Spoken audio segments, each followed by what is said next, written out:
Hello and welcome to Talking Tent, a podcast about movies and television. I'm Zach. And I'm Irma. Today we are talking the end of the first season of Gen V, the first episode of the very similar Invincible. Quickly touch on the end of the season finale of Goosebumps.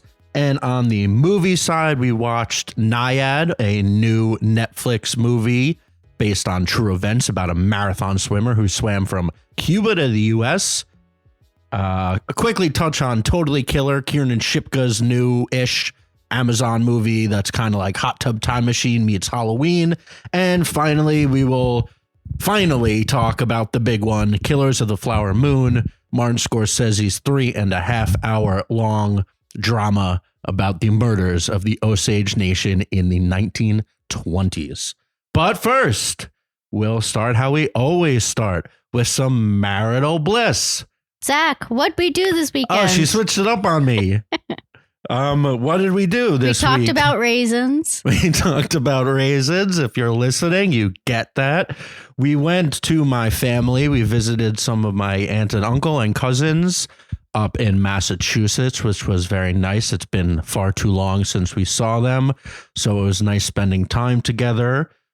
We went to a soccer tournament of my cousin's son. I was surprisingly wildly entertained by it. Yeah, so was I. They were so good. Really getting into it. They were like good enough that it wasn't an absolute mess.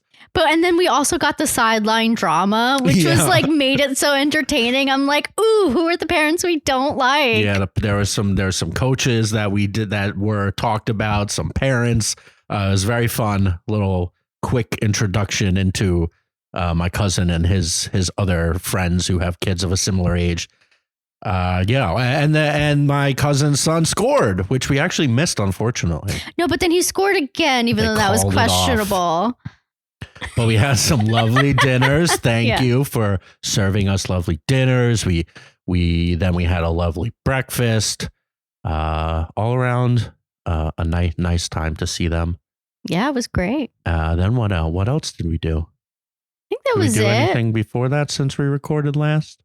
A quiet week other than... Yeah, you're making me use my brain cells now. I have no idea.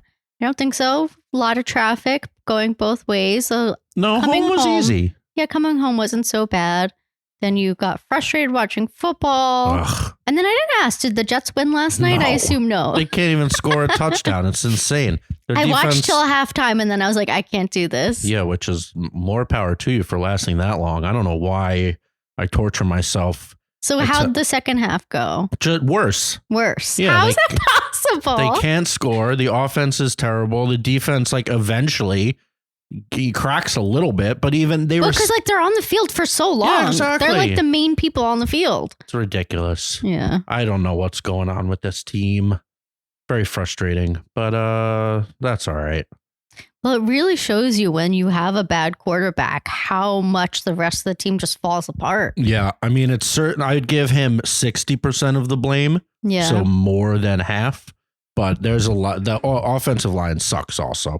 But I feel like a better quarterback will be able to handle it. And also the coaching, they just don't adjust. I don't know. Everything's all wrong. It's making me, even if Aaron Rodgers was there, they'd obviously be better. But I think there'd still be a lot of glaring holes, and we'll see. Yeah. We'll see next year. But now that he's on the sideline, maybe he can see all of those holes and they can really fix it. Yeah, he should be like, listen, I'm only coming back next year if you guys fix this offensive line. Yeah. But I don't know how. I don't know how that old man is going to play next year. I'm sorry. Yeah, seeing him on the sideline, I'm just like, oh boy. Yeah, that's it. How about some industry talk? Oh, yeah. Well, so it was supposed to be the SAG strike was supposed to end last week, but that hasn't happened yet. That has not happened. Apparently, there was some strong progress made, and they are reconvening today, right now. As we speak. And the last article that I just saw on Deadline, which was from a few hours ago, said a source said they were close. So it might happen before we talk to you all next week. But I think we're still, I'm pretty sure like the holiday break, that's pretty normal for them. Like not that much production happens around this time is kind of in the contracts. Yeah. So well, like around like Thanksgiving to Christmas, Right. everything kind of shuts down. I don't as they even say. think if they were to agree on something and things were going to ramp back up, I don't know how that would work. I think we're basically done until the new year. I would say yes for production, but at least for like campaigning, you know, for Oscars and stuff. For our purposes, I'm starting to think of all the poor people that have been out of jobs for so long. I know. Well, your friend, speaking of. Well, our friend who sometimes listens, hello to you. Yeah, I mean, he's kind of got a side gig that he's been working on, but and he's in a union, right? Yeah, so that union agreed to a deal, I think 2 years ago or a year ago, like very kind of easily. And then I think that union also goes up in a year. Mm-hmm. So like apparently I heard that SAG has promised to be supportive of them. But they can't stop working. Yeah, they're not going to stop again. They're not going to go through another 5 months. They like because of their agreements. They can't just like not work because of another, you know what I mean? Once again, the little man doing the hard work, setting up the cameras. Does he not get paid? Fudged. Currently, no. Wow, that really sucks. Yeah, it stinks. But the production people, it's been, I mean, we're in New York, so we're not so privy to the industry like surrounding us. You know, there's lots of things film here, and that's what you like. There's no film crews around, or like no streets are closed because they put sometimes. I'm saying right now there isn't. Yeah. But apparently in LA, it's like very obvious that things are not happening. I mean, it's a $1 billion industry. Multi-billion-dollar industry has just been shut down for 5 months. It's crazy. Yeah, it is pretty crazy. But hopefully it's coming to an end and things will ramp back up, but there'll definitely be a big gap. I think a lot of the Oscar movies and such are bringing us through this season, but there's going to be some sort of big gap where we realize like, oh, nothing is coming out except for Survivor or like more reality for a little bit. Which we'll catch up on stuff. On our end, it's not the end of the world. I just feel bad for the people that have been sitting, waiting, feeling powerless, kind of. And in also very sad news, Matthew Perry died very sad this week. Beloved star of Icon. Friends, the breakout, the first breakout, I think, because season 1 was like all Chandler. Then he starts to fall off a little bit, but we kind of learned why. He's obviously had a lot of troubles in his life with addiction, and they still don't know exactly what happened. Cardiac arrest is what was said. And apparently no drugs were at the scene. But we all know his history. Who knows? And then even if it was just, I mean, quote unquote, natural causes, like if a heart attack that potentially can happen to anybody. Well, also he's put his body through so much. Exactly. There's no denying that 30 years of the surgeries he's had because of other issues, not great, but it's very sad. I think I saw the establishing shot that they always use as like the Friends apartment that you can see in Manhattan. There were flowers all around it. I saw a bunch of that. Yeah, in the West Village. Yeah, that we've visited. It's really cool. It's funny to see because you see it's just so iconic, that corner shot of the building. Well, it's on Google Maps as the Friend building, the Friend apartment. So yeah, it's sad. I'm very happy. This was way before the podcast, but I had never watched Friends until now. God, it's been a while now, but like 6 years ago, 5 or 6 years ago, we blew through every single episode, and it was like such a big part of our relationship for that. Every single night we watched 1 or 2 Friends, and it was what we were looking forward to. It was great. And then after that, I stand by like all of the praise for it. Because you never really got into it like when everyone else was, and couldn't really understand it. Yeah, it's hard. I say this about any sitcom. Like if people don't watch a sitcom and then they're over your house or whatever, or you're being like, yeah, this is really good, you should watch it, and they watch one episode in the middle of season 3, they're going to think that show sucks no matter what, because it's just like the jokes don't land. You need to live in these sitcoms for a while. Yeah, like I never got into like How I Met Your Mother, and like people love that. Yeah, I watched all of those, but I would like, you can't just jump in and be like, oh yeah, this is good. So I was in that boat with friends where like I'd see clips of things and be like, this doesn't seem as funny as everybody says. But of course, you start from the beginning. You grow with the characters. You learn to love everybody. You learn to love Joey, our beloved Joey, and you cackle for hours on end. And now it was so long ago. Yeah. But I think I saw an article that the Netflix, because Netflix has all of Friends now, the viewership has like skyrocketed this week. So people are remembering. I know. I bet like HBO's pissed that they lost it. Yeah. Well, it's not like the viewership doesn't actually affect revenue. Yeah, I guess. On those. I mean, you never know. Maybe people would sign up for HBO like, oh, they have Friends. We have to watch it. Yeah. Yeah, I think we watched it when it was on HBO. Yeah. Now it's on Netflix. Because I think they own it. Like it's like Warner. there. Yeah. Well, I don't know. I don't know. We were talking about how Disney is potentially buying, or Disney is taking over Comcast's stake in Hulu. And then I was asking, like, does that mean that the NBC shows and things won't be on it? But then NBC has Peacock. The whole thing is like who produces things and who owns them and who airs them is so convoluted. Also, like Hulu is only like a USA brand. True, right. So like the rest of the world doesn't even yeah. have Hulu. So it just seems like so dumb that it's like such a, I don't know. Yeah. I mean, that's all of them though, except for Netflix. Not like all of them. HBO, like Game of Thrones was not on HBO in the UK. It was Disney is everywhere. Else. Yeah. I don't know. It's all so confusing, and we should know a little bit better, but I don't know. I know what station things are on.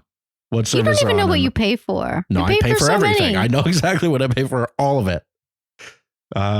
Yeah, but that's it. Rest in peace, Matthew Perry. One last thing.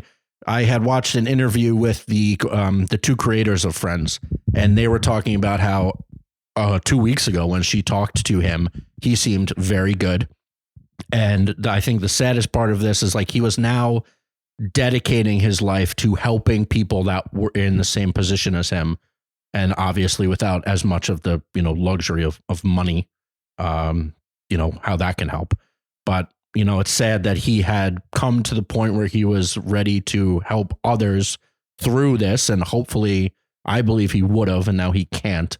So I mean, people have come forward saying like, "Oh, he really helped me." Like sure. Will Arnett and I don't know, other people have said like, I would call him when I was struggling. Yeah, so that hopefully that legacy kind of gets out there, as opposed to obviously he was hilarious as Chandler, but then was a drug addict and things didn't go so great. But in the last few years, it seems like he was trying to help and better the world based on his own personal experiences. And it's sad that he doesn't get to live that out as a healthy person, which hopefully he would have been. So yeah, rest in peace, Matthew Perry. Yeah. But now on to the talks of heads exploding and blood lasers and such. Let's start with Gen V, the end of season 1. Irma, what did you think of Gen V? I mean, it's essentially just the younger version of the boys. You know what I mean? Like, I don't think this did anything like relatively new. I thought it was good. I mean, it's fine. I don't know really what else to say about it. I definitely enjoyed it, but it's just like I don't think I'm gonna miss it. Yeah, I was pretty enthused by the, let's say, first half with the coming of age aspects of it. It was pretty funny. Parts of it I thought were pretty inventive. The again, I mentioned this the last time we talked about this, but like the period scene I thought was excellent. And then, just I forget her name, but the girl that gets big and small. Mm-hmm. I just liked her story, and then her helping Sam. I liked their relationship. And then halfway through, it kind of just became the boys again, where it was this one woman is doing a bad thing and trying to kill all the mutants. The Vought is back involved, and they're obviously like pretty wishy-washy on their motivations. And it was just kind of like us against them, but then there isn't really any winners and everybody's kind of bad, which is the part that I do like. Yeah, I guess I kind of just wish the story just stayed small. Yeah, agreed. Because now it's like so big, and now like what's his face came at the end. Yeah, Homelander. And it's just like, I don't want Homelander in this. I mean, he's so good. He showed up so good. and like he just like he didn't even really have to say anything. He should get nominated for that performance. He really should. And just like his face, you could just tell everything that was going on.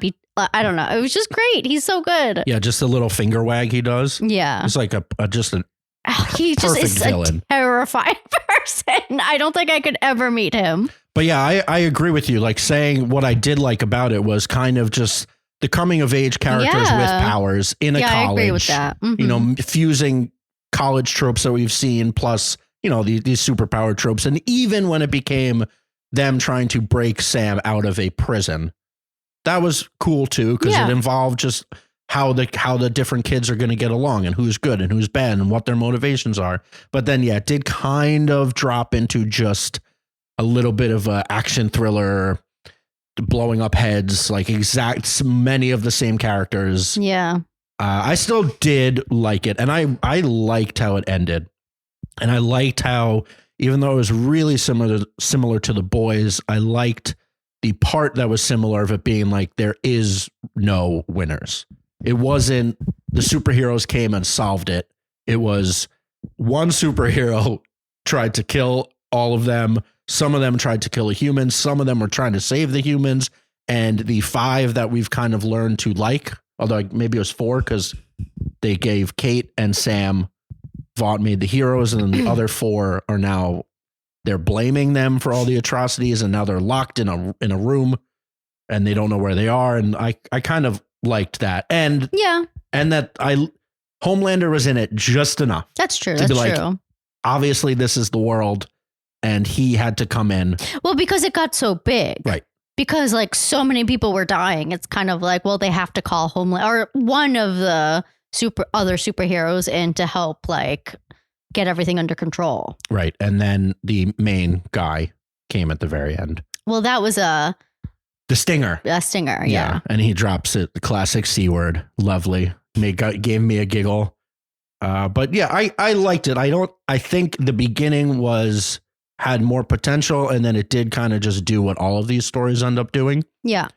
But I did like it, and I liked all the characters. Like I cared about most of those people. Yeah. Definitely. And actually, I think Kate did a really good job at the end when she started Breaking Bad. Yeah, I thought she did well. And whatever they were doing with her eyes, I know. I don't know if it was CGI or they just kept changing contact lenses. Mm-hmm. It was like so unnerving. Yeah, it's so cool though. Like because it would be small sometimes. Yeah, and I would be like, "Whoa, something's wrong with her eye." Yeah, and then it would get like fully red. Yeah, it was but like, cool. why is it like this show? Like the CGI doesn't feel like it's impairing like what I'm watching, but with Marvel stuff, it's like so apparent that there's like so much CGI. You know what I mean? Yeah, like, well, they don't use that much. In this. It's just the blood. Yeah. And then though the one thing when she was fighting herself, because there was the invisible guy, that part kind of looked a little bit silly. Yeah, I guess you're right. When she gets like thrown by nothing, that part you're like, all right, well, this looks a little silly, but I guess it makes sense. Yeah, they just don't use it as much. Like nobody. Well, I guess some people are flying and floating. Yeah. It just looks better to me than like a lot of the Marvel stuff, which just looks hokey. It's less glitzy. Yeah. I don't know. And I like this style better, I think. Yeah. Well, darker. Yeah. But dark and gloomy. Yeah. Everything is bad. Do we know if it was renewed for another season? I do not. I imagine it will be. They're not canceling anything that has to do with The Boys. That's true. But The Boys is definitely renewed, so who knows when that's coming back. And The Bear is officially renewed. Oh, boy. Completely unrelated. I was going to put it in industry talk, but whatever, like officially renewed for season 3. And they say it'll be out 2024. We'll see about that after this shutdown. Although I guess the writers have been able to do a little bit the last few weeks. Anyway, completely unrelated. Back to related to Gen V. Amazon picking Gen V ends. Amazon drops the first episode of the second season of Invincible, their other darker anti-hero superhero story that is also based on a comic, but this one is animated, so no CGI problems at all because it's all a cartoon. What'd you think of episode 1 of Invincible season Deuce? I think it was good. I mean, it kind of left off right where the first season ended. Yeah, I mean, I feel like I don't have too much to say. What do you think? I am a little bit trepidatious. Yeah, sure. I mean, I think it just is hard coming off of like Gen V and like I have such superhero fatigue. True. And this first season came out a very long time ago. Like it was like early pandemic, I think. And so I think then I was excited for it, but now I'm just like, I don't know. I'm just like, we're definitely going to watch it. I'm sure like there's going to be scenes and moments that I'm going to really like, but it's hard. Yeah. Well, season 1 kind of hit 2 really cool things that they now cannot do because they did it. 1, the end of the first episode was Superman killing the Justice League. You know, their names are different, but that's essentially what happened. Omni-Man killed the entire Guardians. So that was like the shock value of bad Superman and why. And then also with Invincible, it was like an origin story. So he was a kid that had no powers and we were rooting for him to get the powers and accomplish what he wanted to accomplish. And he did that. Yeah. So now he's just baby Superman. We know Omni-Man is bad. So now what? So the answer, super unfortunately, like every story in 2023 seems to be, it's the multiverse. And the second they even hinted at that, I said, uh-oh. And I kind of zoned out because we know exactly what this is going to do. Well, this is the first episode is definitely like an origin story of some villain. True. Right. Yeah. So this villain, it sounds like, or it seems like it's going to be the villain for the rest of the second season. Yes. So voiced by Sterling K. Brown, which is fun. Mm-hmm. But right. So how they actually ended the episode, I'm wondering if they drop the multiverse because it got shut down and now he's just a mad guy. And the only reason he's mad having to do with multi-dimensions, but like they never actually go into any other dimensions. We'll talk about it next week, but with Loki and with all of the Marvel stuff, I am done with jumping dimensions and like reducing every consequence down because there's another dimension where a different decision was made. So your decision didn't really matter because we can always just go to that other dimension where the other decision was made and another action was made. And so there are no conclusions and there are no problems because every conclusion and every problem is available. And it's getting too much. But we'll talk about that more with the Loki finale next week. So yeah, I was a little annoyed when immediately second season, there are so many things you can do in storytelling. We don't always have to go with multi-dimensions. It's not a thing. It's not a thing. People want human emotions. They don't want human emotions taken out. Well, which is why I think the first season was so compelling. Exactly. Yeah, exactly. Like, the coming of age part, the betrayal, family, your mom and your dad, friendships, girlfriends. That's what we want. That's what made it so good. Now we're just going to be hopping dimensions again. But I don't know if we are. Yeah, maybe not. Maybe it's just this guy is going to be mad now that things are all weird and his brain's all fuzzy because he's contacting several different consciences of himself. But we'll see. Obviously, we'll keep watching it. And finally, on the TV side, I wanted to do 2 quickies. We finished Goosebumps, which we had called out a few times on this podcast as being like a fun, easy watch. Some of the episodes were actually really good, I thought. Yeah, I really enjoyed it. I thought Justin Long did a really great job. Yeah, always. And the kids were compelling. What did you think of the finale and how they ended it? I mean, it got a bit like big. Like all Irma of these. hates when things get big. Well, I just like. I don't think it got big. I think it was just the setting. Yeah, I don't know. Sometimes these things get like overwrought and whatever. They had to come together as friends and family and all be there for each other. Fine. Yeah. But in general, like I really enjoyed the story. It seems like there's going to be a second season, so that's going to be kind of fun. I mean, I really just enjoy all of these characters except for maybe that one kid who's not the best actor. But in general, like, I really enjoyed it. Yeah, I thought most of the episodes were really good, especially the ones that were actually basically just different Goosebumps books. Yeah. And then when they had agree. to tie it all together into like a cohesive story with Slappy, the dummy, being kind of the reason why this guy was so angry and kind of the impetus for all of this stuff. I was also kind of okay with that, but I don't understand why they had to bring him to like the finale was just a bunch of people running through a snowy woods, which really had nothing to do with the rest of the show. Had so many inconsistent shots, Yeah, which was like kind of silly. I didn't want to, but how many times do you think they said Nora when they were all screaming for one of the characters was like trying to get rid of the doll? Yeah. And then she just like one Justin Long was screaming Nora 1,000 times on her son, and her friend was like constant. That was the whole show was Nora, where are you? So bad choice. I think they should have done it in the town. They already had established the town. Like, why do we have to go to this place? And then the one guy, the girl's father, wasn't even in this final episode, and he was such a big part of like the whole season. The guidance counselor. Yeah. So it's just kind of strange. Yeah, odd finale. Yeah. They should have just... Well, it's not the finale. Oh, right. Oh, my God. Why did I just bring that? I thought it was the finale, and then I realized, no, it wasn't. Yeah. Well, now I feel stupid. There's 2 more, I think. Yeah, there's 2 more episodes. Or maybe there's only 1 more. Right. Now I feel stupid. Right. I'm leaving it in. Because I was watching the whole thing thinking it was the finale because I was looking at the amount of episodes, and I thought it was only 8. And then I looked again, and it was 9 that comes out on the 10th. Either way, bad episode. Well, fine. This penultimate episode where they... Right, so now are they going to just have to do it again? Like they're going to have to stop the dummy again next episode? Yeah, I don't know what next episode's going to be. Seems kind of silly because then they got rid of the kid. Mm-hmm. And then that was a finale. They solved the problem. Yeah. The kid is now with his parents. Maybe it's a Christmas special or a Halloween special. Yeah, I don't know. Or maybe they'll just do a completely unrelated, just Goosebumps story. Yeah. But yeah, Justin Long was great. He's always great.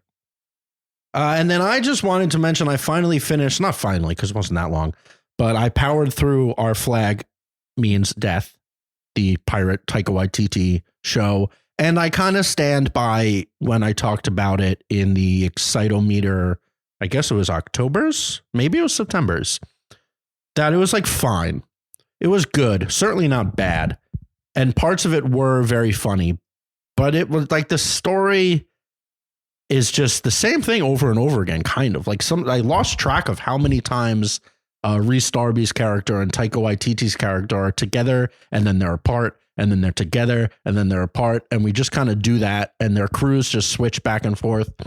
I know the story in like a comedy isn't always the most important thing, but it also isn't that funny to make up for the plot being kind of repetitive and boring. Like did Taika Waititi write this? Or no, it's 2 other guys that get listed. I forget their names. Taika Waititi stars in it and is a producer. The only reason it gets made is because of him. And Rhys Darby's just delivery and everything is so funny. And he actually comes into his own. I thought that was the best part of this season. When like people actually start respecting him is fun. And it's like fun to see him, the gentleman pirate, come into his own and be respected. But as a whole, like it's fine. Put it on the background or, whatever. Another show we should shout out is Bodies on Netflix. We've watched, 4 episodes? Yeah, so we're halfway through. I'm really enjoying this show. I really love the concept, the premise. It has a bit of that time travel. Yes, but this is acceptable. Are you sure? Yes. Time travel is a little bit different than multi-dimensions. Who knows? It's just like a little bit different. This one's more similar to Back to the Future, where it's like at least everything is linear. We understand time as a line. And whatever. This is acceptable. Okay. Yeah, we didn't talk about this show other than being excited for it when I told you about it on the Excitometer. No? Did you tell me about it on the Excitometer? Yeah, you did. Yeah. You did. I said this one might interest you, and you're like, whoa, and it did. Yeah. Yeah. So the first 4 episodes are good. I think they're really good. I'm enjoying it. Really engaging, really intriguing. I think now that we kind of have the answer a little bit, again, we're going to see if they can land this, because it's much easier to open up possibilities and gain intrigue, but then answering like what exactly happened is always could be like, we'll see. Mm-hmm. But yeah, all the acting's really good. All the characters, like each character feels very unique. Yeah. To their time and different issues that they're dealing with. Yeah, and I like the mysteries, and I like that they're not like dragging them out for the whole season. Like I like that it's the 4th episode and we already know like a good amount of things that they like asked in the you know what I mean? So I hate when there's like a mystery that they have to keep dragging out, and then when you get to the answer at the end, you're like, really? You couldn't just like tell us that? I don't know. So sometimes I kind of like when they like give you things little by little to really like keep you engaged. Yeah, I was actually shocked that it's 8 episodes. I assumed it was 6, like almost every British series or whatever. Yeah, they call each season a series, right? But I think it's because it's technically, I think it's a full Netflix production. I don't think it's not like BBC made it and then they brought it over. So they kind of went middle road between fully British and kind of this American 10, 12 episodes. So we'll see. And I also like how the filmmaking is unique between the 4 timelines. Like the current one feels very familiar. It's like almost NCIS, that kind of vibe-ish, like a little bit better, but it like the look and feel of it. Then the future one is like very, all right, we've seen this sci-fi, and then the previous ones and the earliest one feels very fuzzy and kind of feathery a little bit. I just like how they put effort into making everything look different. Like to fit the time period. Yeah, I agree. Yeah. So we're going to keep watching it. I don't know if we're going to talk about it at the end. Yeah, we'll talk about it at the end and catch up because, we recommend it. We've told a few people that Bodies on Netflix is good. Yeah. And now on to the movies. Movie time. Squint, squint, squint. We will start with Nyad on Netflix by the directors that did Free Solo and several other documentaries. Their first feature film as a what do we call this? A narrative, right?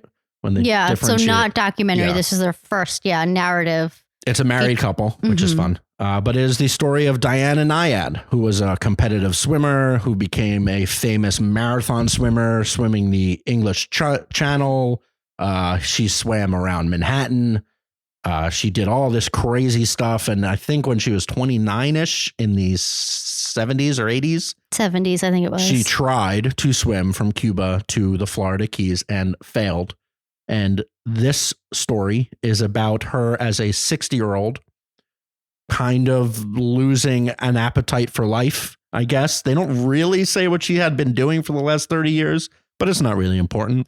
I don't know. See, like to me, I feel like they left a lot of stuff out of this movie. Anyway, keep going with your summary, but. And then it's like her kind of deciding, I'm going to do that again as a 60 to 64-year-old woman.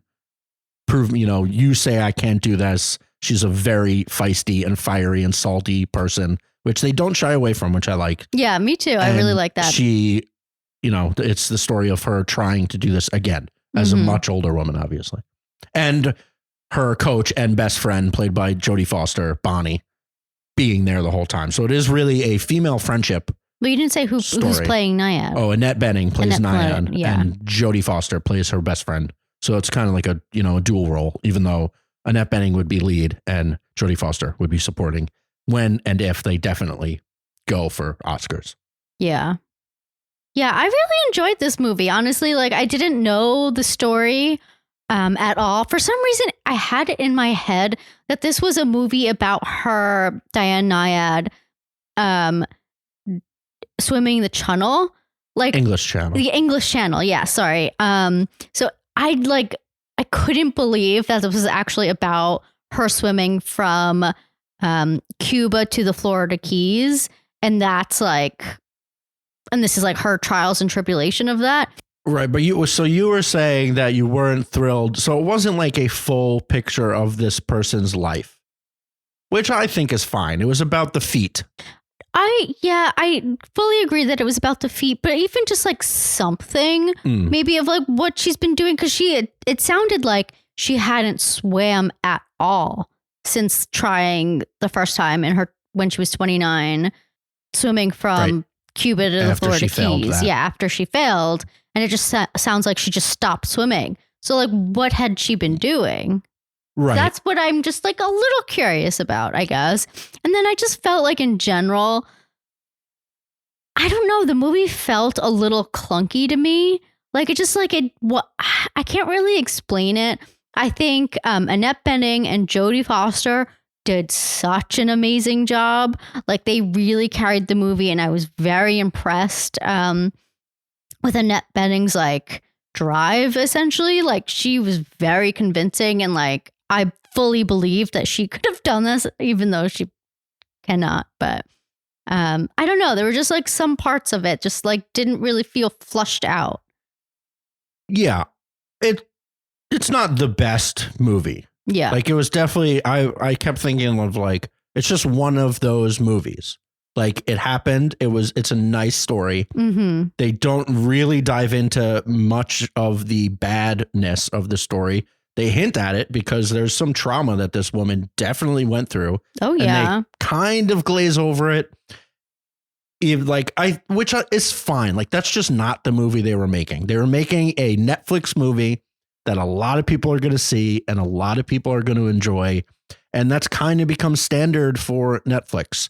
Like they're just not going to tell a darkish story. It's kind of always going to be on the light side of everything because they want to appeal to the most people possible. So like, yeah, it was just one of those movies. I don't really know how to describe it otherwise. Well, even your aunt was saying that like she would like to look up the differences. Mm-hmm. And she was saying that like apparently people are saying that this might not even count.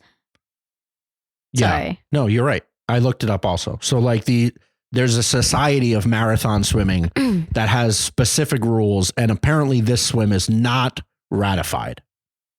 So, but like, I guess I would have liked to have known like what made this swim different from her other swims, just kind of like, and that could have just been done with a line. I don't know. And I don't know if I loved all of like the filmmaking flourishes. Like, yes, I understand like the flashbacks were maybe necessary to help tell her story, but just like the way it looked kind of bothered me. Like, I get that it was kind of dreamlike, but there's just like the color change of it I didn't really love. It just kind of felt like first time directors. I 100% agree with that and was just about to bring it up. For anybody listening, if you make movies, do not do the vignette "this is in the past" look. The like when the colors kind of pop off the characters because it's slightly out of focus and like they vignette the edges and the colors are different. We understand it's a flashback. It just looks bad and looks cheesy. Well, we need to take this out of every movie because I've been seeing it more and more now. Well, Stop. I feel like they were trying to like convey that as she was swimming, this is what's going through her head and she's pushing forward to like prove everything wrong that happened to her in the past. Sure. So I understood what they were trying to do, but I still just didn't love that.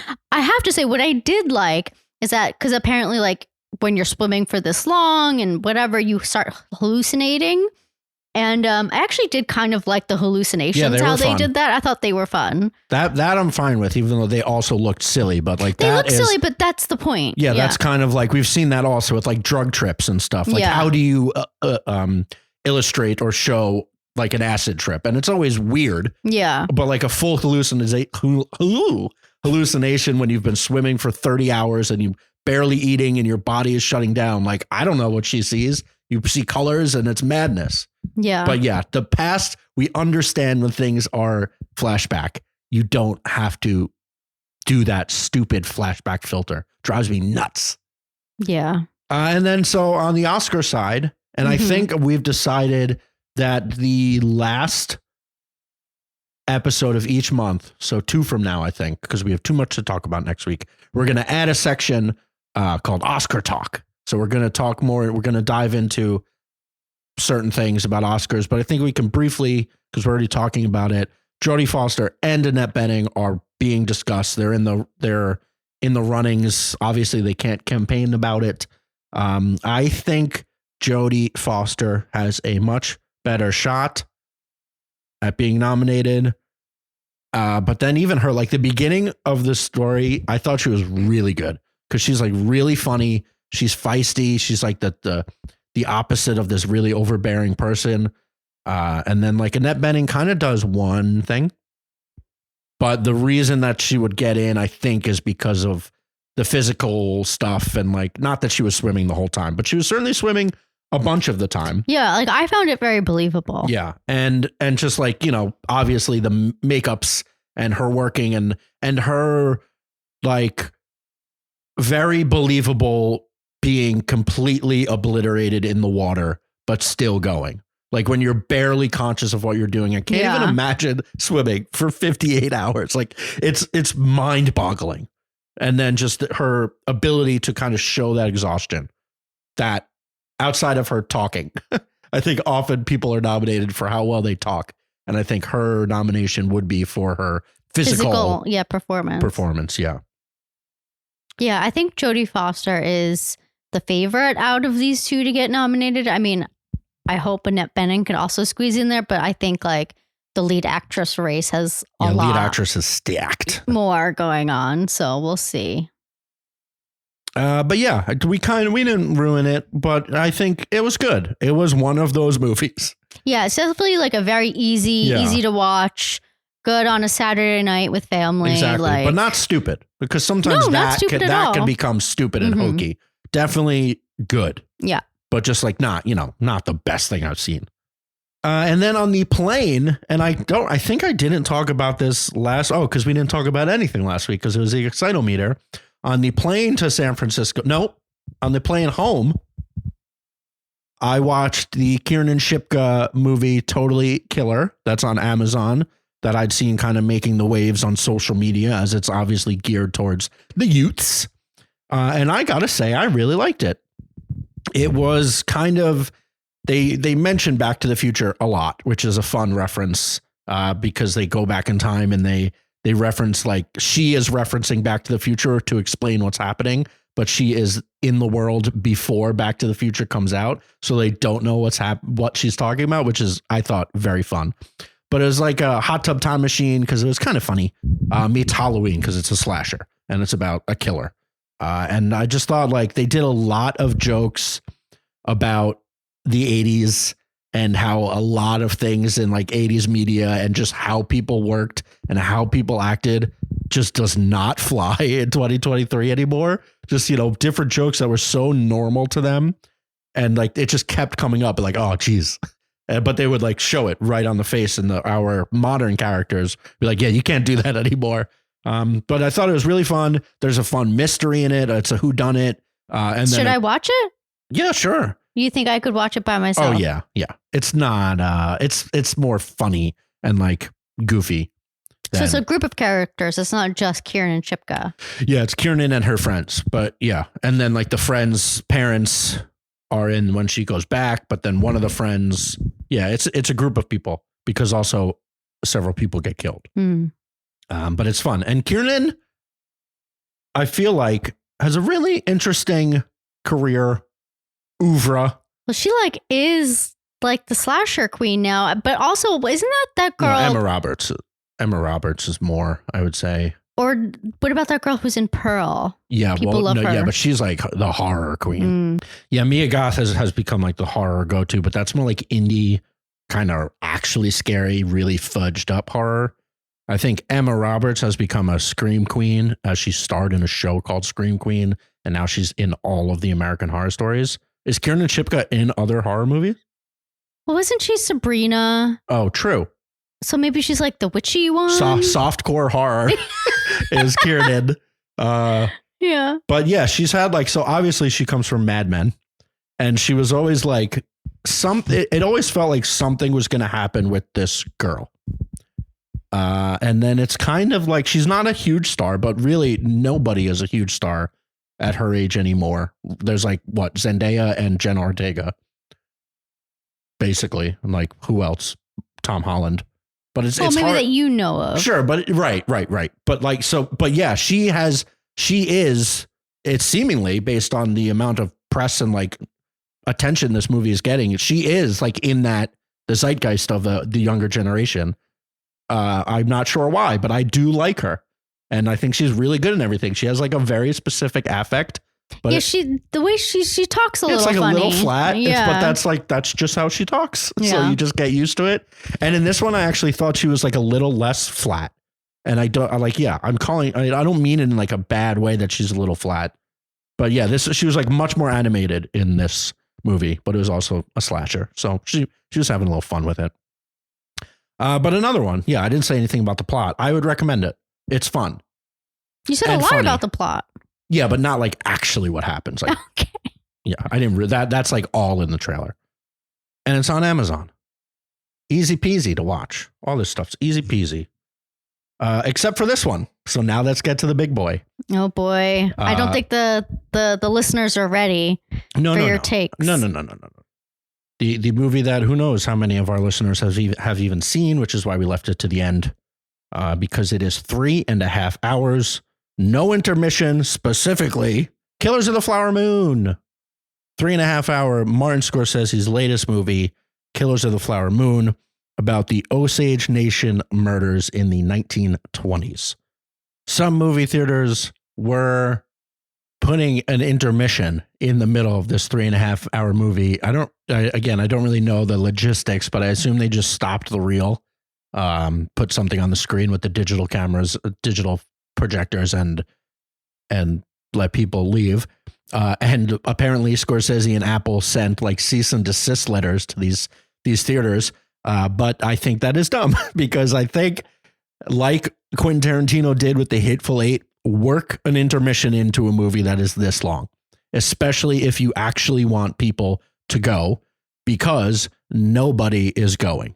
Yeah. And this movie is, I mean, there's like a lot to say about this movie and we will get to it. But in the business sense, which we don't always care about, but I always think is interesting, it is performing very bad. It made 23 million domestic the first weekend and it dropped to 9 and then 6. So and how much was this movie to make? Hundreds of millions of dollars. And I understand it's Apple, like they have money. So maybe that's not the worst. Yeah, sure. But still, like, it's still pretty fucked up. Yeah, they're definitely in it with him for the awards. These like streamers seem to constantly want to become recognized as real players, and they spend too much money and they say they don't care because they want to win an Oscar. That was like a lot of like when Roma didn't do so great on Netflix, but they were like, they did it because they wanted to be in the Oscar talks. And now some Netflix movies end up there. But I think that's kind of the same case with Apple, although we'll see if next Martin Scorsese movie with Apple, they let him go 3.5 hours long. Because at the end of the day, it is a business. And as much as we celebrate it as an art, it is a business. And this has been a bad business decision. Work an intermission in. It's so simple. There were so many boring times that they could have been like, hey, everybody can go pee now. Like Quentin Tarantino did it. He put an intermission in the middle of Hateful Eight because he understands movies. Yeah. But that's neither here nor there. I thought it was just funny that some people actually just were like, yeah, we need to put an intermission in here. I wonder how they advertised it. I didn't see. I should have looked. Okay. But I wrote this all down because talking about the actual movie, and I'm going to read a lot of this so you can just stop me whenever you want. I'm going to. Yeah. Don't worry. Because I liked this movie. I mean, I have some qualms, obviously, but in general, I think it was beautiful. I think it's very important. I think it sheds light on a topic that I have never heard of before. And I just think that's amazing. Like, I understand. I think one of the things you're going to say is that this was not Marty's story to tell. And I do partially agree with that. But at the same time, like, Marty is a very important director. And like the fact that this has caught his attention is kind of amazing. And that he wants to help shed light on what happened. Like, now a lot of people are going to hear about this, maybe more so than if a Native American person made this movie, which I know is sad, but it is just the truth. Yeah, I enjoyed it, but as you go through, I will interject. Well, that is a perfect segue because that is my first paragraph. Okay. Basically exactly what you said. So I would definitely not call this movie bad. It is a good movie. Yeah. And it is also very difficult to critique a film when the subject matter is so delicate, so important, and should be told. Exactly what you said. Much like the Tulsa Race Massacre from around the same time, actually. This story of the Osage Indian murders should not have been new to me and to us. Exactly. This is American history. Exactly. And it's like so annoying that all we ever hear about is the Civil War, which obviously is important, but there's so many other things like Tulsa. That was like a revelation to me a couple years ago. And that also should not have been. Like, there's so many things. Yeah. So just like the American Revolution, Declaration of Independence, emancipation, like you just said, American atrocities like this should be taught in schools. And I'm hoping that some of the attention that these things have been getting in media is leading teachers, good teachers, hopefully, to shine light on these things. And it shouldn't take someone like Martin Scorsese or Damon Lindelof in an adaptation of a comic book, which is where the Tulsa murders, the Tulsa massacre came to light. And like when all these stories came out about like what actually happened there, and for people that grew up in I forgot that that's what I heard it in, or that's where I learned about it. A fantastic show, but it shouldn't take Damon Lindelof, another white guy, unfortunately, kind of teaching us who grew up in mostly white suburban neighborhoods, unfortunately, to know about these things. Like a vague understanding of how horrible certain things in America have been. Of course, slavery, of course. Mm-hmm. They teach the massive things, but like this was post-slavery. This was like, oh, we fixed all the race problems. And obviously we know that's not true based on recent events and everything from the dawn of time.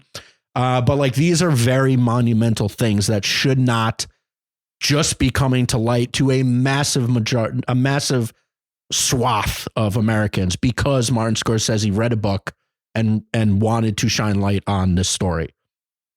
So I am happy that Martin Scorsese made this story because, just like you said, if like an indie up and coming Native American director and writer were to do this, it simply would not get the amount of attention that this movie is. I mean, he's one of the all-time filmmakers and he decided to do this. And I'm happy I now know about this story. Exactly. No, I fully agree with that. And I think now that this story is out there, there can be other tellings of it, like Scarlett Harjo. Like, I hope that maybe this is not this type of story he would want to tell, but just in general, like I want other versions of this, like from different perspectives. Because obviously this perspective was the way that like Martin knows how to tell a story. And the author of the book.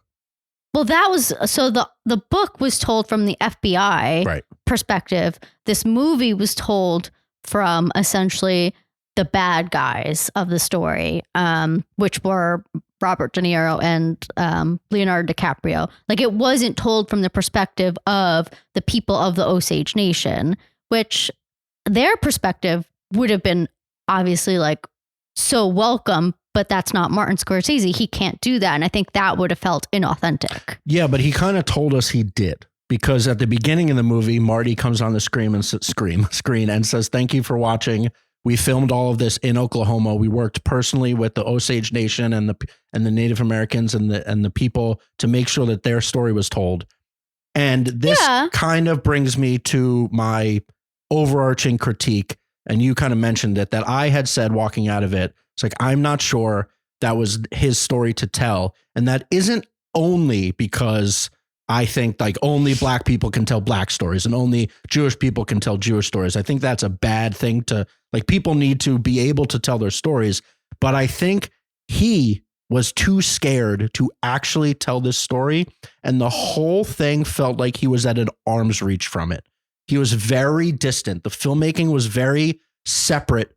It was very pulled back. It was very neutral from everything that was going on. So that is kind of why, like, if he wasn't going to show how grisly and horrible the actions of these people were, he should have let somebody else do it. But I think they did show how horrible it was. Like, this was really hard to watch at points. So I guess like that's where I think the actions that were taking these place. These men were like the worst. Like, they were terrible, terrible people. Yes. But that is just because you understand and we understand the actions that they were taking were really heinous. But the way they were portrayed, I thought, was just very neutral. The whole story was told very matter of fact. It was like very fact based. This is what happened. Then this is what happened. Then this is what happened. But let me read what I actually wrote, because now I'm getting off my script. So he was so delicate with it. He told an extremely matter of fact, straightforward tale of an ugly story that I felt lacked the emotion, whether it be sadness, anger, or betrayal, that this story deserved. Like, Leo was just a mere dolt. I didn't see him as this heinous person. He was kind of just an idiot. He was an idiot, yes. And De Niro, the kind of mastermind behind so many of these murders, he was not portrayed as like a person that we've seen. And I guess not everything has to be shown this way, but the way that he was portrayed, the way that he acted, it was just like so businessman, straightforward guy that like I just like didn't hate him. I didn't like him. I was mostly just annoyed. Oh, I hated him. I 100% hated him. And like, I go to movies for emotions to be elicited in me. And whether that be being like nervous from all the horror movies I like you really start to feel it in your heart, an overwhelming happiness, sadness, excited from an action movie. And I thought this movie, just as a movie, obviously this story is important, but watching it as a movie, I kind of just felt general frustration at like, how could this happen? Yeah. But not like, oh my God, how can this happen? But it's just like, come on, how could this happen? Like it kind of showed like the helplessness of the Osage people. Like, no one was helping them, and they like had tried to go to Washington and say like, hey, we need help, we're being murdered, and like that got thwarted. And I don't know, I think eventually like they just like they couldn't figure out what to do. And Lily Gladstone, who is the female lead of this movie, I think she did a really great job. I think she had to do so much, but like with such a subdued performance, because I don't think she could have gone like Julianne Moore. Sure. Or like, imagine if this was Nicole Kidman. God, oh my God, it would have been like, oh, such a showy performance. But like, she was just like, she had to like be fully in love with Leo, and I believe that, but also be terrified of him, and I also believed that. And so I think like she was just so torn, and I just feel like they were all so helpless, and I think it showed that very well.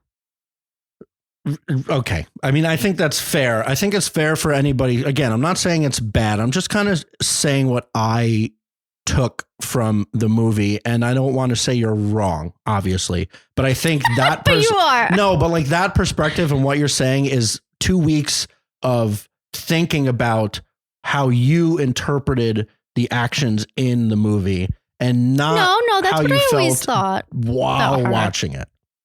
Like, while watching it, I was thinking like, it was nobody's slow. Getting angry. Like, it was definitely slow. Nobody's angry. No one's really that sad. No one's really annoyed. No one's scared. People, I think they were scared. Not like, I feel like we're inferring all of that, and none of that was brought to the screen. And I'm like, again, it's okay to have things more subtle. I just don't think this was the story to tell if you wanted to tell a really subtle story about Native American atrocities. Like, the whole movie was really subtle and really long and really dragged out, and everything was so paced out that like it just lost the emotion for me. And I feel like I should have been crying, and I didn't cry. And like, I cry at things. We cry, and nobody cried. Yeah. Like, the most emotional part was when Leo found out that his child died. That was the only time anyone showed real emotion. Mhm. And I also understand that they kind of talk about how that the Osage people just don't emote that much. And I think that's okay. But there's also a way to still bring heart to it, as shown by Reservation Dogs. Like, that is the same area. And because they understood the culture and the people, and obviously it's a completely different story, but they were able to elicit emotions and hilarity and sadness. And this movie just didn't. Like, the story, if I were to watch a half an hour documentary about this story, it would make me annoyed and so mad about what was like so easily done to these people. But a 3.5 hour movie, I thought, did nothing more to expand on what could have just been told to me in a more simple story. And also, so one more thing, like, and you had mentioned this, Leonardo DiCaprio and Robert De Niro are the main characters of this movie. Yes. Why? I know. That's the story. That's how Marty like sees it. That's how he relates to this, I would say. He was wrong. It shouldn't have been. It should have been like they were the obvious outliers. I know that, again, Leo and De Niro sell tickets, but they're not. So again, if it was just like Lily Gladstone was the only person on the poster and Leo wasn't in it, and maybe Robert De Niro still was, but it was slightly different, maybe it gets even less light shined on it. But like, I don't know. It was so much about Leonardo DiCaprio just kind of being an annoying idiot who was doing all these bad things, but like justifying himself. And I don't know. Yeah. I don't know. I did say, and like in the theater. So that was like, I would say 2 hours into the movie. And then the third hour, or maybe it was like the last like 45 minutes, Jesse Plemons shows up. And I was like, oh, thank God.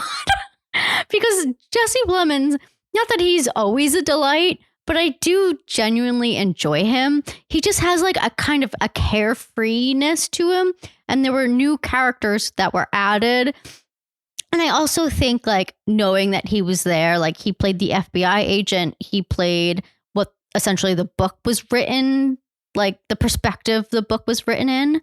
I just thought he like gave the movie a jolt of energy that it really needed. Yeah, well, he also brought the possibility of justice. Exactly. That's what I meant to say. He also, it made it feel like, oh, good, we're finally going to get to the bottom of this, or that they are. Although no true justice was ever served.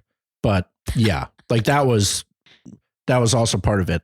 But yeah, like it was way too long.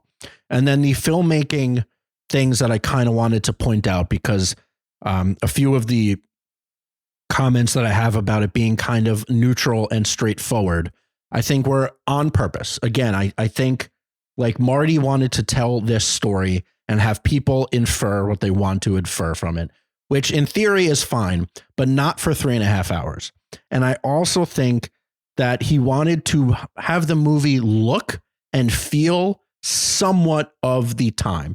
And it wasn't actually like that. So that it takes place in the 20s. So it wasn't like a Charlie Chaplin-esque time, but it was definitely like he was purposely making things feel more like a 50s Hollywood vibe, with like the action and the murders. They felt very stunted and old timey. I'm thinking specifically of when the sister, when the two guys bring her out to like near the river, and she sits down on the rock and they just shoot her in the back of the head. I think that's how she was murdered.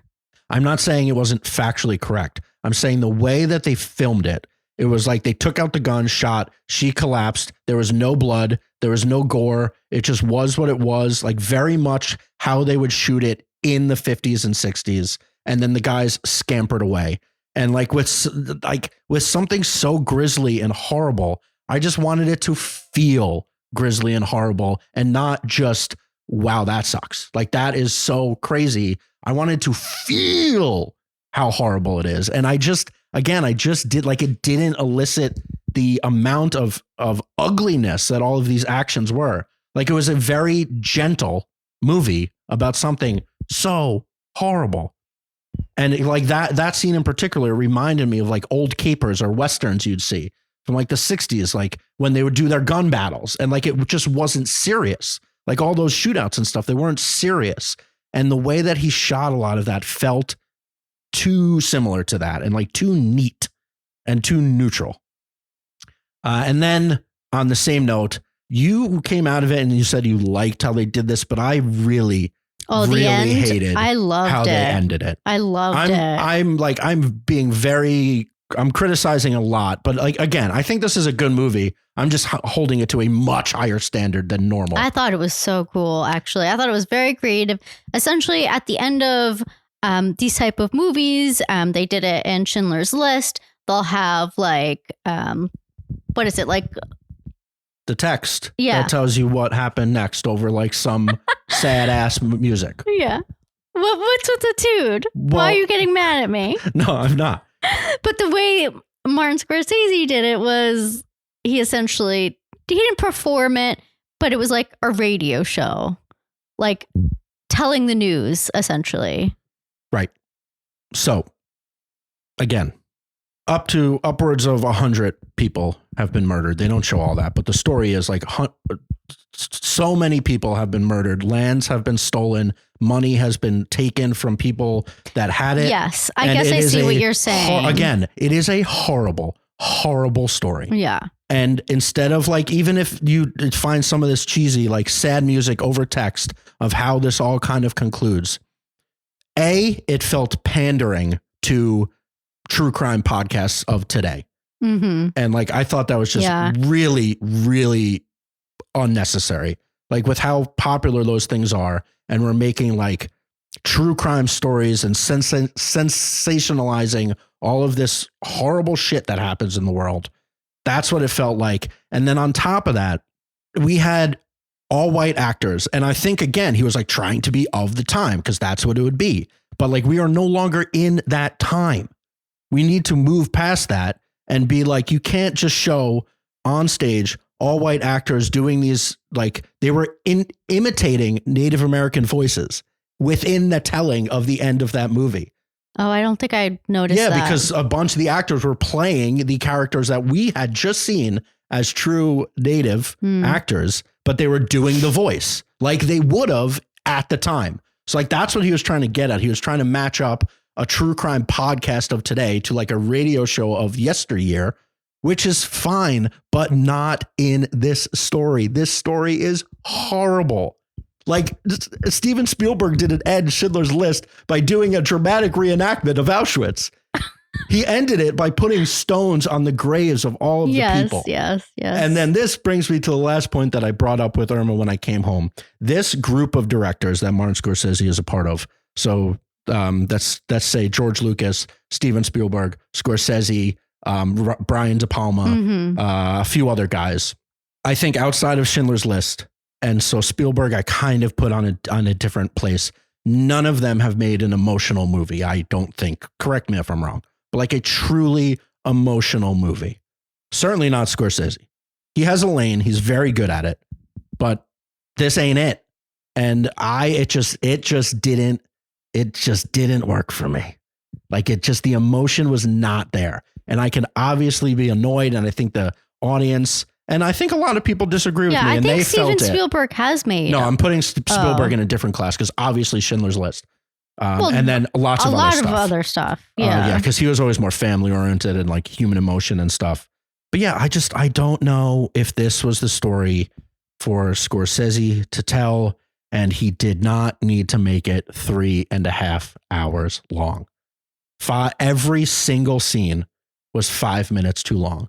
I also don't think you need to talk about this for an hour. Oh, why not? It hasn't been an hour. It's like, it's a very important movie. We've been talking about it for so long. No, I know. And excited for it.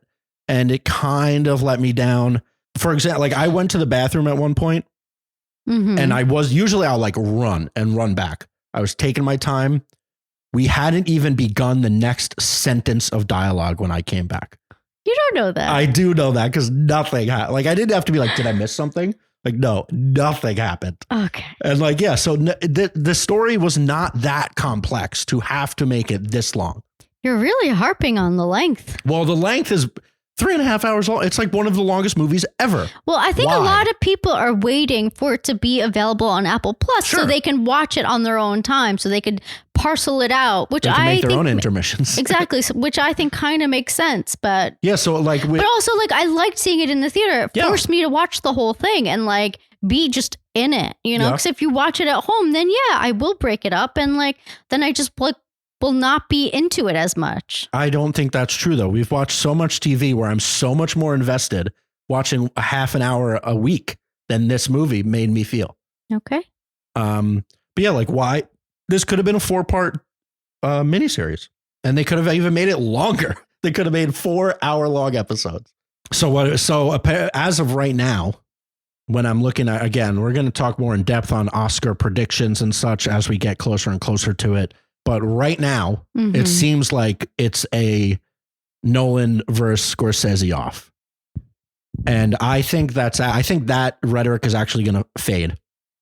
And I think it will go back to Barbenheimer because I don't see this movie having legs. I think Christopher Nolan is winning easily right now. That's what everybody seems to think. I mean, we'll see what Napoleon is like when that comes out. Yeah. I mean, isn't Steven Spielberg like remaking The Color Purple?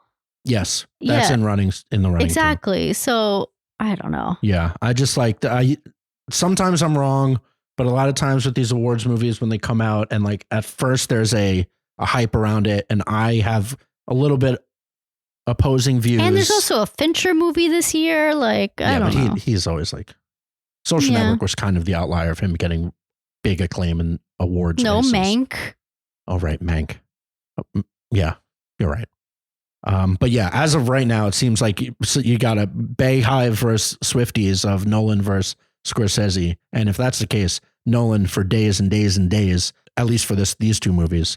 But I'm going to say it right now. Just let Greta back in this fight. Oh, I don't think she's out of it. Let Greta back in this fight, baby. Yeah. That movie was speaking of important movies, that movie and being so silly was so important. Yeah. But that's a discussion for another time. Well, one thing like that I really want her to win on is screenplay, but I think she's going to be an adapted so that she'll go up against Killers and Nolan and Oppenheimer, which I'm kind of annoyed by because it is to me original story, but I guess it is kind of adapted. So yeah. So, well, we already started getting into it, so why not? But yeah, it seems like right now people are predicting a Nolan director and Oppenheimer win. I would love to see Greta Gerwig win Best Director, at least. And I might even get behind Barbie being Best Picture. Did she win director for Little Women? No. Or she won screenplay? Or even get nominated? No, I feel like she won for one thing. I do think Lily Gladstone is going to be nominated for Best Lead Actress for Killers of the Flower Moon. Not sure about Robert De Niro or Leo. I think they would both be lead. I'm not positive though on that. No, I think De Niro is supporting. Oh, De Niro supporting? And he's been supporting actor this year is going to be weird. And I'm not ready to get into that argument. What do you mean weird? Like that Downey Jr. is apparently just hand over fist winning, which is insane. Yeah. But I think also that's kind of like about time. Oh yeah, like a Lifetime thing. Yeah, but did anybody see what Ryan Gosling did in the movies this year? I know. I would love Ryan Gosling to win. It's one of the best performances of the decade. It is. And we're just going to be like, no, Downey Jr. sat at a table and screamed. Come on. That's not what this is about. So good that you recreated it for your friends. No, she hasn't won anything. Oh. So she was nominated for a screenplay for Little Women, not even director. She was nominated for director for Lady Bird. I see. Okay. But yeah. Kind of we went off on a little bit of a tangent there. This is another long one. Thank you for bearing with us. Next week is going to be a fun one, I think. We got a lot coming out, and I hope to like a lot of it, which I really think I will. But well, except for one. So next week we'll be talking about the Loki finale, Loki season 2. I will not be writing out paragraphs of stuff, but expect my thoughts to be actually even worse. The Curse. Can we not talk about it then? Why not? The point is you critique things. Okay. But I can only be like, this is good, next. No, but it's just like, what's we don't have to talk about it. Yeah, but if I just said, okay, this is good, next thing. Okay. Then we can just do TikToks. All right, The Curse. The Curse comes out, which we are so excited for. We are seeing The Holdovers tomorrow, which I think will be lovely and poignant and funny. The Killer on Friday comes out on Netflix, which I think I will love. And I'm hoping that sometime before we record next week, we will watch Quiz Lady, which we talked about on Hulu. And maybe next week we'll actually see the season finale of Goosebumps. Oh, yes, right. Then we can talk about how they flubbed the finale again. I can't believe we got so far into that conversation and then we're like, wait, it wasn't actually the finale. Or maybe we'll come back next week and say, no, it was the finale and Wikipedia was wrong. Yeah. That's it. Thank you, Craig, to the production assistants, and thank you to John Welsh for our intro and outro music. Subscribe. Anyone listening for the first time, if you listen to this whole dang thing about me going on and on about Killers of the Flower Moon, thank you very much, first of all. And yeah, subscribe. Tell your friends. If you tell one friend, then they tell another friend, and our beloved podcast grows and grows, which would be wonderful because I love talking about this stuff, even though Irma says I shouldn't be so negative. But I'm positive about things too. I have opinions. I never said you shouldn't be so negative. That's the point. Well, we just shouldn't talk about it. But why do we have to talk about Loki? I don't think, because it's a very important show to the zeitgeist. Yeah. I don't think so. It's like Disney's Saving Grace and is bad. Well, it's fine. But that's it. From our living room to yours, what do you want to watch?